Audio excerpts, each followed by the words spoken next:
দেশে বর্তমানে 1,18,00,000 ক্ষুদ্র ও মাঝারি উদ্যোগ রয়েছে, যেখানে কর্মসংস্থান তৈরি হয়েছে 3,07,00,000 মানুষের। আর জিডিপিতে এই এসএমই খাতের অবদান 25%।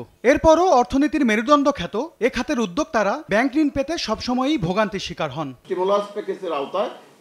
বুধবার রাজধানীর পল্টনে ইআরএফ এসএমই ফাউন্ডেশন মিডিয়া অ্যাওয়ার্ডের পুরস্কার বিতরণী অনুষ্ঠানে এমন চিত্র তুলে ধরেন এসএমই ফাউন্ডেশনের চেয়ারম্যান। মাননীয় অর্থ উপদেষ্টা মহোদয়কে এই ব্যাপারে একটু বলবো যে আমাদের ওই এন্ডাওমেন্ট ফান্ডটা যদি বাড়ানো যায় এবং আমাদের রিভলভিং ফান্ডটা যদি বাড়ানো যায়, তাহলে আমরা আরো বেশি উদ্যোক্তার কাছে পৌঁছতে পারবো, ওনাদের অ্যাক্সেস টু ফাইন্যান্সটা আমরা আরো বেশি এনশিওর করতে পারবো এবং আলটিমেটলি এটা আমাদের জাতীয় অর্থনীতিতে ভূমিকা পালন করবে। ক্ষুদ্র ও মাঝারি শিল্পে অর্থায়নে ব্যাংকগুলো যে অনীহা দেখায় তা স্পষ্ট অর্থ উপদেষ্টার চোখেও। এসএমই উদ্যোক্তাদের বাদ দিয়ে ঋণ দিতে বড় বড় খেলাপিদের পেছনে ব্যাংকগুলো ছুটে বেড়ায়, এমন দাবি করে ক্ষোভ প্রকাশ করেন তিনি। ব্যাংকাররা বেশিরভাগই সেই কনভেনশনাল ব্যাংকার, তারা বিরাট একটা অঙ্কের টাকা নিয়ে শেয়ারের পাশে বসবে, একজনকে 10 কোটি টাকা দিয়ে দিল, ব্যাস আদায় হলো আর না হলো ওদের তার পারফরমেন্স ভালো হলো।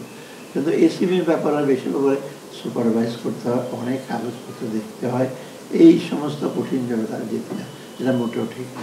এ সময় এসএমই উদ্যোক্তাদের পাশে দাঁড়াতে ঋণ নীতিমালা সহজ করার তাগিদ দেন তিনি। মন্ত্রণালয় থেকেও সর্বোচ্চ সহায়তার আশ্বাস দেন অর্থ উপদেষ্টা। রিফাইন্যান্সিং এর মধ্যে একটা স্কিম আছে, তাই না?